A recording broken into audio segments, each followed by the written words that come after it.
ကျွန်တော်တို့ရဲ့ channel ကိုကြည့်ရှုအားပေးနေကြတဲ့ပရိသတ်များရောင်ရင်အဲ့လိုကိုယ့်ဘက်ကတိတိကျကျဘာဖြစ်လာလဲဥပမာတနက်ကင်တော့မယ်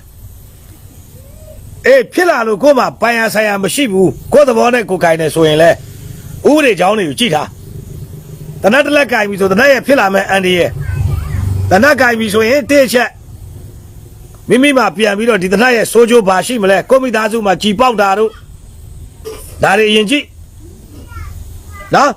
အဲ့ဒါတွေကြည့်ပြီးဥပဒေကြောင်းအရငါကင်တဲ့တနက်ကဘယ်လိုညှိစွန်းနေလဲကြည့်ဘယ်လိုဖြည့်ဆဲရှိလဲရှာတာဥပဒေကိုရှာတာပြဿနာမတက်ခင်တည်းကရှာတာ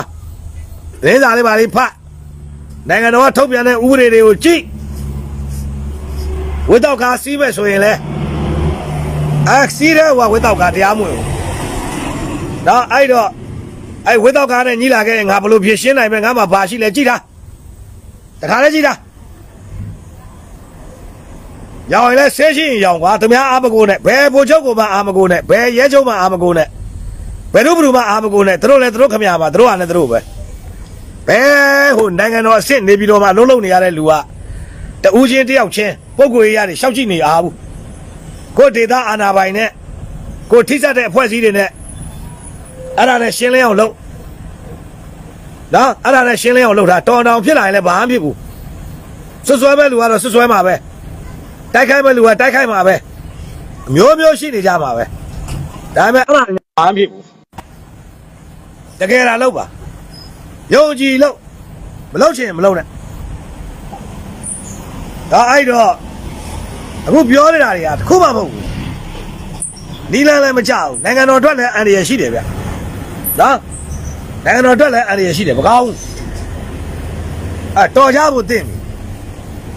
ဒါကိုယ့်ဘက်ချမ်းကိုပြောတာဟိုဘက်ကတော့လုပ်ပါပဲတစိတ်ဆိုတဲ့အေးပါကွာမုန်းတိုင်းချစ်တိုင်းငါမလို့ဇော်ဘွေးဘာဖြစ်တာသိလားသိလားသေချာသိကြလားဒါတော့ဘယ်သူလောက်ပါတယ်ဘွာလောက်ပါတယ်ရှောက်ပြောနာဟိုဟန်ငိမ့်ဦးလိုလိုအောင်မင်းလိုလိုမိုးမိုးခိုင်လိုလိုဘယ်အုပ်စုလိုလိုဖြစ်နေရလားတကယ်သူဖြစ်သွားတဲ့အနည်းဆုံးအခြေအနေကိုသိလား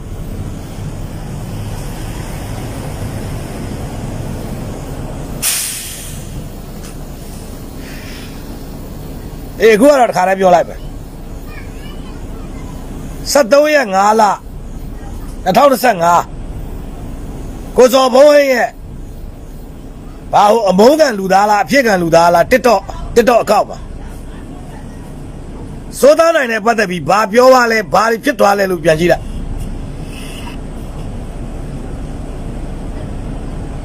မင်းတို့ကအဲ့လိုရှင်းမရတော့မှာလုံးဆိုရင်ဟိုဘက်ကရောဒီဘက်ကရောပွဲစဉ်တွေကရှည်ပြီးရှောက်လို့နော်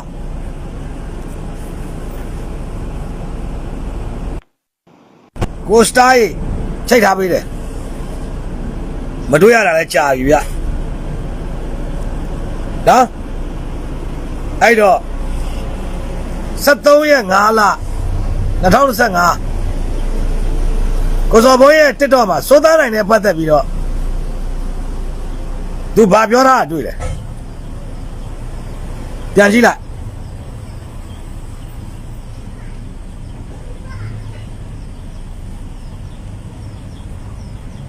ပြန်ကြည့်မိကြလား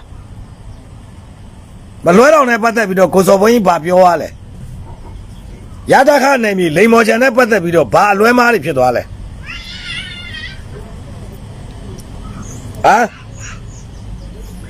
တခုခုမှားသွားသလိုပဲမြင်ရလား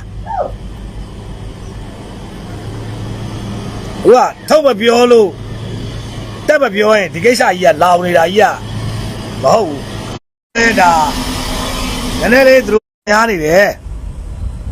ဒါပေမဲ့ကိုဖော်မတူတော်ဆိုတာလည်းရှိတယ်ငါရှင်လို့ဒီကောက်မှတင်ထားတယ်အတိတ်စိမ့်ပေးလိုက်တယ်ဒီကောက်မှတင်ထားတယ်တေချာပြန်ကြည့်တက်တယ်ပဲပြောမယ်အခုက public ကိုဖွင့်ပေးလိုက်တော့ထုပြီပေါ့ထုပြီနော်အားကြောင့်မလို့စောက်လုံးရှုပ်ခံပြီးလိုင်းပေါ်လည်းမတက်ဘူးမြေပြင်အလုပ်တွေကကိုယ်အလုပ်နဲ့ကိုရှိတယ်ဘာဘူး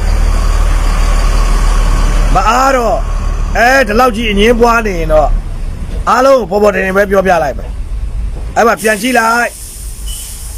အခြားကပြောတဲ့စကားတွေမှန်သမျှကိုကိုစော်ဘုံရနာမည်မတတ်ဘူးဗျဘသူကပြောတယ်ရန်သူသတင်းဗမာဘလောက်ဘလို့ဒီလိုပဲပြောပေမဲ့စိုးသားနိုင်ကလေးကြတော့သူကစာတိုင်းထိုးပြီးတော့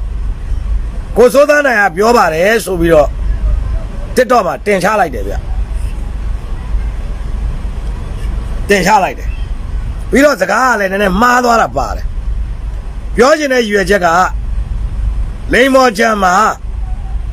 နော်မလွတ်မလပ်ကားတွေပေါ့ဥပမာတစ်ကားတို့မျောကားတို့အစိုးရနဲ့ပတ်သက်ပြီးပတ်စံပေးမှနားလည်မှုနဲ့တွားလို့ရမယ်ကားတွေကိုဒီဘက်ကခရီးတဲ့ကားကိုပြောတာမဟုတ်ဘူးနော်ကိုလှုပ်ရှားတာမလွတ်မလပ်နားလည်မှုနဲ့သက်ဆိုင်ရာကိုပတ်စံပေးပြီးတွားမှရတဲ့ကားတွေကိုဒီဘက်က3000တောင်းရင်ဈေးစစ်လို့ရတယ်ခရီးတဲ့ကားနဲ့တမန်ကားတွေကိုမပြောဘူးဒီဘက်က3000တောင်းရင်ဈေးစစ်လို့ရတယ်ချော့ပေးတယ်ဟိုဘက်ကနဲ့တွေ့ရင်အဲ့ဒါကရင်ကတောင်းတယ်လို့ဖြစ်သွားတယ်မဟုတ်ဘူးလိမ္မော်ချမ်းမှာထွက်တောင်းနေတဲ့ဟိုဘက်ကအဖွဲစုံပေါ့သူတို့လည်းအဖွဲစုံပဲအဲ့ဒီကောင်တွေကမရဘူးဗျတသိန်းဆိုရင်တသိန်းပြန်မပြောနဲ့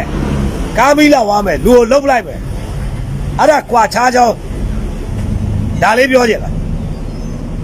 ဒါလေးပြောချင်လားဒါပေမဲ့ကိုစော်ဘုံကြီးကလောနဲ့ပြောချလိုက်တာစစ်တပ်က3000တောင်းတယ်တဲ့ကရင်ကတသိန်းတောင်းတယ်တဲ့အဲ့တော့သူ့မှာကအလွဲမားတွေကလည်းတမန်အချင်းတွေတမန်လောက်မှာတမန်နေရာလောက်မှာလွဲမားဝိုင်းတော့ပြဿနာမရှိဘူးဗျဒါသူ့အမားလေးထောက်ပြတာနော်တကယ်အဓိကနေရာနဲ့အဓိကလူနဲ့ဥပမာနိုင်ငံတော်အနေနဲ့ရောတပ်မတော်အနေနဲ့ရောတစ်ဖက်စန့်ကျင်ဘက်အဖွဲ့အစည်းတွေအနေနဲ့ရောမျက်လုံးတောက်ထောက်ပြီးကြည့်နေရမယ်လူဘလို့ချောင်းနဲ့ဖြစ်ဖြစ်နော်အဲ့ဒီလိုလူနဲ့အဲ့လိုနေရာမျိုးနဲ့အလွဲမှားဖြစ်သွားရင်လေပြဿနာရှိတတ်တယ်ဒါလေးလည်းသတိထားအောင်အရန်တော့လူတိုင်းကိုလိုက်မစွတ်စွဲနဲ့ဟိုလူလောက်ပါတယ်ဒီလူလောက်ပါတယ်သူတို့မိတ်နာခံနေရအောင်နာဇကအောင်မင်းမိတ်နာခံတဲ့အဖွဲ့အစည်းလည်းမဟုတ်ဘူး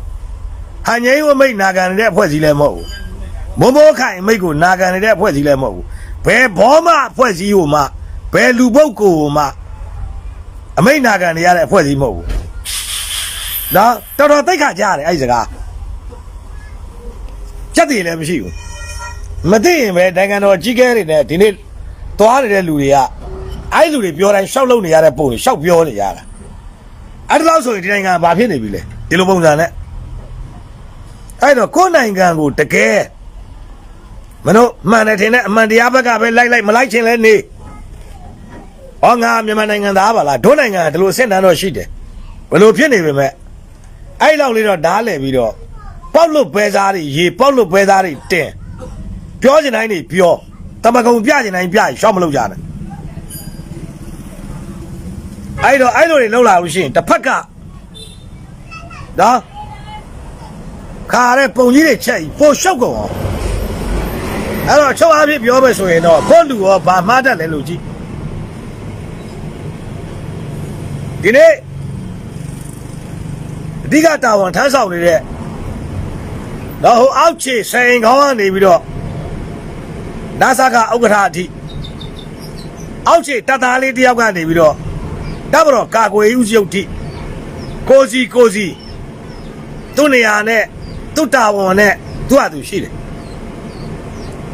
ဟိုတကြီးနဲ့ပါဝီဆိုင်ခေါင်းဟိုဟာထင်တယ်တော့ရှောက်လို့ရင်တော့အဲ့ဒါအဆင်မပြေဘူးအဲ့ဒါလေးလေကိုယ့်ဘက်ကသတိထားငါတို့ဒီနေ့အသက်56နှစ်ရှိပြီကိုယ်နဲ့ငယ်တဲ့လူတွေလည်းမင်းတွေငါတွေမင်းတွေငါတွေနေဘက်ကစားတိတ်မပြောလို့ဒီလိုပဲဌာနဆိုင်ရာနဲ့တွေ့ရင်လဲဟိုအောက်ခြေတပ်သားလေးကစပြီးတော့အထက်ထိနေဘက်ကစားနဲ့ကိုကအပေါ်ကြီးကနေဟိတ်ကောင်တွေမင်းတွေမပြောဘူးဆရာတိုင်ဆရာခေါ်လိုက်တယ်သူကကိုယ်ပြန်ဆက်ဆံတာသူ့တမိုင်းဆရာတိုင်ဆရာခေါ်လိုက်တယ်ဘတို့မှငါတို့ဘလောက်ရင်းနှီးငါသားလောက်ဖြစ်နေပြီ ဟာမင်းကဘာဖြစ်တယ်မပြောဘူးဒီနေ့ကိုယ်ကလေးတောင်မှတို့နဲ့ရင်းနှီးလို့တူတူချင်းလှုပ်လှုပ်နေလို့အဲ့လိုလက်နက်ကင်ဖွဲ့စည်းရရဲတို့တတ်တို့မင်းတွေကလည်းနဲ့ပြောရင်ငါတို့ကမကြိုက်ဘူးမပြောနဲ့မဆက်ဆံရင်နေရှင်းရှင်းနေဆက်ဆံပြီးဆိုရင်တော့မတို့ကွာတို့လည်းယူနီဖောင်းဝတ်ထားတာပဲဆရာတန်ဆရာခေါ်လိုက်သူ့ဘက်ကပြန်ဆက်ဆံတာကိုလို့မဟုတ်ဘူးငါတို့ဘက်ကတော့တော့ဖောင်းမရှိဘူးအဲ့လိုမဟုတ်ပဲနဲ့ကိုကဟိုလူကြီးနဲ့သိတယ်လူကြီးနဲ့လှုပ်လှုပ်နေရတယ်အောက်ခြေကလူတွေကိုနေဘက်ကစားနဲ့ဟိုလိုလိုဒီလိုလိုလှုပ်တာတော့သူတို့မကောင်းတာသူတို့ကိစ္စတက္ကနာသူတို့မကောင်းတာသူတို့ကိစ္စသူတို့အပြစ်ရှိတာသူတို့အပြစ်ကိုယ့်ဘက်က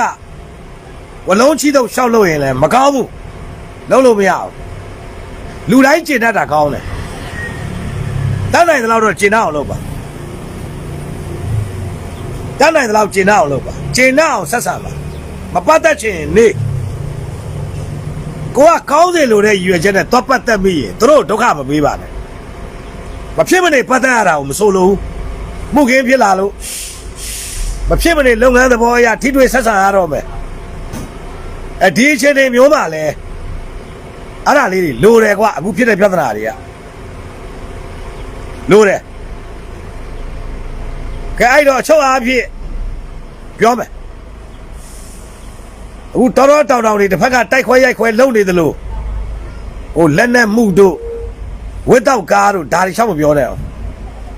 လက်နဲ့မှုဝိတောက်ကားပါညာဖြစ်လာခဲ့ရင်လဲရဲရေးပိုင်တယ်နော်တပ်မတော်အနေနဲ့လဲလက်ရှိတမ်းပြေးတာဝန်ထမ်းဆောင်နေတဲ့တပ်မတော်သားတွေကိုတော့လူသားမှုလူသေးမှုမရိမှုဒါတွေနဲ့ပတ်သက်လာရင်အရက်တရားရုံလွှဲတယ်ချွင်းချက်စေအုပ်ချုပ်ရေးကြီးညာလာတဲ့နေမြေတွေမပါပေါ့နော်စေအုပ်ချုပ်ရေးကြီးညာလာတဲ့နေမြေတွေကတော့တိုင်းမှုရဲ့ဆုံးဖြတ်သည်အပြီးပဲစစ်တရားရုံးနဲ့သက်ဆိုင်ရာသူတာဝန်ကြတဲ့စစ်ဒေသစစ်တရားရုံးကတော့ချွင်းချက်ရှိတယ်ကြံတဲ့နေရာတွေမှာတော့စေအုပ်ချုပ်ရေးမကြီးညာလာရင်စေအုပ်ချုပ်ရေးကြီးညာလာတဲ့မြို့နယ်မဟုတ်ရင်တပ်မတော်တော်မှပြည်သူစစ်လောက်မပြောနဲ့စစ်တီဟိုတော့လူသားမှုလူသေးမှုမရိမှုအဲ့ဒါမျိုးဆိုရင်အရက်တရားရုံးကိုလွှဲတယ်နော်အဲ့ဒါကိုစော်ဘုံရင်ကိစ္စကြတော့ကိုစော်ဘုံရင်ကဘာလို့ပြောမလဲပြည်သူစစ်လည်းမဟုတ်ဘူးတရားဝင်သတင်းဌာနလည်းမဟုတ်ဘူးကောင်းစေလို့တဲ့ရည်ရွယ်ချက်နဲ့ဖြစ်ဖြစ်သူ့ဘို့ဝဲအကျိုးလို့လုံးလို့ဖြစ်ဖြစ်ဘလို့ပဲဖြစ်ဖြစ်သူဒီနေ့လက်ရှိအမြင်မှာတော့တပ်မတော်ဘက်ကရပ်တည်သူအဲ့လိုပဲပြောလို့ရမယ်ဒါကတပ်မတော်အစိုးရလေတပ်မတော်ဥဆောင်နေတဲ့အစိုးရကိုကရပ်တည်လို့ရှိရင်ချုပ်ကိစ္စတွေကိုမျိုးချထားတယ်နောက်မှရှင်းကိုရကိစ္စကိုရဲ့မကျေလည်မှုအဲ့ဒါတွေကိုလည်းရန်သူအားရအောင်တော့အခုချိန်မှာမကြိုက်ကြနဲ့ရှင်းရင်အောက်ပါထက်ကတည်းကလိုင်းပေါ်တက်ပြောငါအဲ့လိုလားရှောက်လို့မဆိုရင်ကွာအခုငါတင်လိုက်ရင်ပေါ့ငါတယောက်ကောင်းဖို့ဒါပေါ်မှာဆွဆွဲထားတာတွေလှုပ်ထားတာတွေအတွက်နော်ခြေပချင်းကိုတက်တက်နဲ့လိုင်းပေါ်ကိုမတင်သေးနဲ့ငါနဲ့အတူရှိနေတဲ့အရာဘက်ကပူပေါင်းထားတဲ့တဲ့ပြောမယ်စေတနာရှင်ပြည်သူစစ်တွေရဲ့ဇယားတွေနာမည်စည်းရင်းတွေအိမ်အောင်စုစည်းရင်းတွေတို့နဲ့ထိတွေ့ဆက်ဆံတာတွေကိုကာပါယူပြီးတော့ငါအဲ့လို line ပေါ်တင်လိုက်ပဲတဲ့မตาဘယ်နှလောင်းဖြစ်သွားမလဲ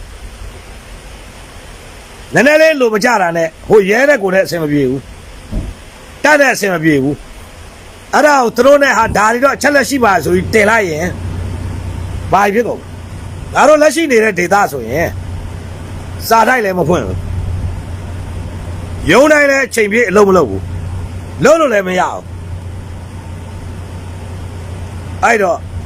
ထိဆိုင်ရလူတွေနဲ့ပဲချုပ်ကိစ္စတွေကိုနှိမ့်နဲ့ကြော်နေရတာရှိတယ်ဟိုရာဇဝတ်ကျင့်ထုံးတဲ့ပြောမယ်ဆိုတော့ဟိုကျင့်ထုံးဘတ်154ပေါ့ကွာရဲကိုမှုသွားဖွင့်တယ်ရဲကအမှုမဖွင့်ပေးဘူး အားဆိုအဲ့ရဲရရှိကိုချက်ချင်းတမ်းပြီးအေးယူရမှာလားဒါစီမှာအဲ့ဒါကြီးအများကြီးမဖွင့်ပေးရတဲ့အကြောင်းရင်းရှိတယ်လုံးလို့မရတာရှိတယ်ဖွင့်ပေးလို့မဖြစ်နိုင်တဲ့အခြေအနေရှိတယ်အဲ့ဒါဥပဒေပဲပြောပြီးအဲ့ဒီရဲကိုငါတန်းပြီးတော့ကျင့်ထုံးပေါ်မှာ154နဲ့တန်းပြီးတိုင်ရမှာလားအဲ့ဒါကြီး line ပေါ်တင်ပေးရမလားချက်ချင်းသွားလို့ရမလားဘာတွေဖြစ်နေလဲကြည့်ဥပမာငါလက်တွေ့ပြောတော့မယ်ငါအဖြစ်ငါမှာအခုလိုင်စင်ကားတစ်စီးရှိတယ်လိုင်စင်ကားတွေထဲမှာလိုင်စင်ကားတစ်စီးရှိတယ်အဲ့ဒီလိုင်စင်ကားကိုရေးမြို့ရွှေတောင်ကြားဟိုတယ်မှာအကြောင်းရင်းတစ်ခုနဲ့ကန့်သက်စာမတ်စာတမ်းတွေနဲ့ငါအမျိုးသမီးတရဝင်ဒီကစေခိုင်းလိုက်တဲ့ area commander ဆိုတာတပ်မတော်အဆင့်မြင့်ရာရှိရလောလောဆယ်တော့အမကြီးတို့အဲ့ဒီမှာခဏလောက်နေပါဆိုပြီးတော့လွတ်သွားနေတာအလွတ်သွားတာမဟုတ်ဘူးတို့ဘက်ကစစ်ဘက်ဆိုင်ရာလုံခြုံရေးတပ်ဖွဲ့ရဲ့ထောက်ထားအပြည့်စုံလုပ်ပေးလိုက်တယ်ရေးမြို့ရွှေတောင်ကြားဟိုတယ်မှာငါတို့ရေးနေတော့နော်ရေးမြို့ရွှေတောင်ကြားဟိုတယ်မှာဒီဘက်ကစစ်ဘက်ဆိုင်ရာလုံခြုံရေးတပ်ဖွဲ့ကလည်းအထောက်ထားအပြည့်စုံလုပ်ပေးလိုက်တယ်အတူတကွတူတာဝန်ထမ်းဆောင်နေတယ်သူတို့ကလည်းသူတို့တာဝန်တို့ကလည်းတို့တာဝန်လို့ငါပြောတယ်နော် area commander ကို၌ကဒီအချိန်မှာဒီစာမတ်စာတမ်းတွေနဲ့ဒီမိသားစုတွေနဲ့ချော့တော်သူတွေနဲ့ခဏလောက်ဗမာနေပါလို့တရဝင်သွားနေတာပြောပြမယ်နော်သေချာနားတော့တရဝင်သွားနေတဲ့အချိန်မှာတရားဝင်ရေးမြို့ပြည်သူစေယုံကြီးကစေယုံလှုပ်သားပါဆိုတော့ဂျူပီတာရင်မောင်ကောက်ပိုက်ရှင်မျိုးသိန်းထုတ်ခေါ်တက်စီရသူကသူစစ်ထောက်လိုင်းရပါဆိုပြီးတော့ရွှေတောင်ကြားဟိုတယ်ထဲဝင်ပြီးတော့ customer စင်းကိုဓာတ်ပုံရိုက်တယ်ငါတို့ရဲ့ license ကားကိုရွှေတောင်ကြားဟိုတယ်အရှိမဓာတ်ပုံရိုက်တယ်ရှေ့ရလည်းရိုက်တယ်နောက်ကလည်းရိုက်တယ်ပြီးတော့ငါတို့ရဲ့ကာကင်းစခန်းကိုလာပြီးတော့ဓာတ်ပုံခိုးရိုက်သွားတယ်နော်ပြီးတော့ဘာတင်လိုက်လဲဆိုတော့ live ပေါ်ပါစိုးသားနိုင်ရဲ့ခံစစ်ပြင်ဆင်ထားတဲ့နေရာကဒါကြီးပါဟို live ပေါ်တင်ပြတာပြီးတော့စိုးသားနိုင်မိန်းမရွှေတောင်ကြားဟိုတယ်မှာတဲနေပါသူစီးတဲ့ကားကဟောဒီကားပါကားနံပါတ်ကြီးနဲ့တင်ချလိုက်အောင်အဲ့လိုတင်လိုက်တဲ့အချိန်မှာငါတို့အနေထားနဲ့တပ်မတော်ရဲ့ကန့်သက်စာပတ်စာတမ်းတွေငါမှရှိတယ်ဒါပေါ်တင်ပြောတာဘာလဲတော့မပြောဘူးစင်းမြေတပ်မတော်အရာရှိတွေရဲ့ငါတို့ဘက်ကထိမ့်သိမ်းထားပေးရမယ်စာမတ်စာတမ်းတွေအကုန်ရှိတယ်ငါသိ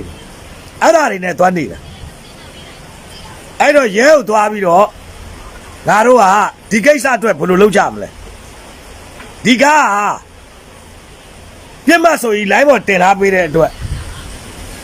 စိုးသားနိုင်ကားမှန်းလည်းသိသွားပြီနံပါတ်ကြီးနဲ့စိုးသားနိုင်မိမစီးလာမယ်ဆိုတာလေ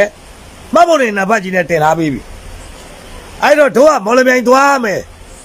နေပြည်တော်သွားမယ်ရန်ကုန်သွားမယ်ဆိုရင်ရေးရနေပြီးတော့တန်ဖြူစီကကြားမှာရှိတဲ့လိန်မော်ကျန်တို့နှင်းစုံတို့ပါနေနေတဲ့အဲ့နာပတ်ဝန်းကျင်မှာရံပန်ရခါရှိတတ်တဲ့သို့မဟုတ်နေစဉ်နေရာရွှေ့ပြီးရှိတတ်တဲ့ဟိုဘက်အုပ်စုနဲ့တွားတွေ့ခဲ့ရင်အဲ့ကားဘာဖြစ်သွားမလဲအဲ့ကားမှာပါသွားတဲ့မိသားစုတွေဘာဖြစ်သွားမလဲရွှေတောင်ကြားဟိုတယ်မှာရောတာဝန်မရှိဘူးလားသက်ဆိုင်ရာက SCN ဝင်စစ်တာတို့ဝင်ဖမ်းတာတို့ဆိုရင်ဖမ်းခွင့်ရှိတယ်စစ်ဆေးခွင့်ရှိတယ်ဓာတ်ပုံရိုက်ခွင့်ရှိတယ်ဒါပေမဲ့ line ပေါ်တင်ခွင့်မရှိဘူးအဲ့တော့ရဲစခန်းမှုအခုတော့လဲ PDF ဖမ်းသွားတယ်လို့ပြောတာပဲ66နဲ့ပဲအမှုဖွင့်လို့ရမယ်တဲ့တို့လူရင်းကအဲ့ဒါမဟုတ်ဘူးဒီကားအတွက်ဘယ်လိုတာဝန်ယူမလဲ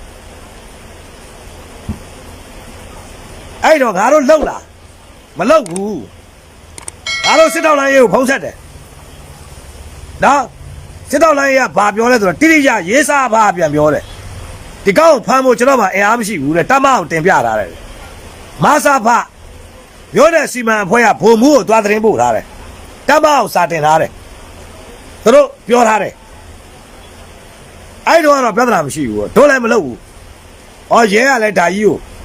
ဒါကျင့်တော်ပုဒ်မ154အရာနော်လိုအပ်တဲ့အတိုင်းရွှေတောင်ကြားဟိုတယ်ကအမှုဖွင့်တာကိုမဖွင့်ပေးဘူးငါတို့ကတိုင်ရမှာလားချိန်နေတဲ့ချိန်ခါကိုငါတို့နားလဲတယ်မတိုင်ဘူးမတိုင်ဘူးလွတ်ထားပေးလိုက်တယ်အခုပြဿနာတက်ပြီအခုပြဿနာတက်ပြီတက်ပြီလေအခုပြဿနာတို့ကသတင်းပို့ပြီးသားစားဖလည်းတရားဝင်သတင်းပို့ထားတယ်ရိုးတဲ့စီမံကဘုံမှုကိုလည်းတရားဝင်သတင်းပို့ထားတယ်သူတို့ကနေတမအောင်လည်းသတင်းပို့ထားတယ်အဲ့ဒီကအခုပြဿနာတက်ပြီတက်တန်းလွန်နေပြီနိုင်ငံတော်ကလည်းစီမံချက်နဲ့အခုလိုင်စင်မဲ့ကားတွေလည်းဖမ်းနေပြီရင်စည်းကမ်းလမ်းစည်းကမ်းတွေအခုစစ်ဆေးနေပြီအဲ့တော့ငါတို့ကတက်တန်းလွန်နေပြီတထုံကားညာနာမှာသွားပြီးတက်တန်းတိုးရမယ်အဲ့တော့ရေးဆေးရုံကဆေးရုံအုပ်ကြီးမှာလည်းတာဝန်ရှိနေပြီသူ့ဆေးရုံလောက်သားက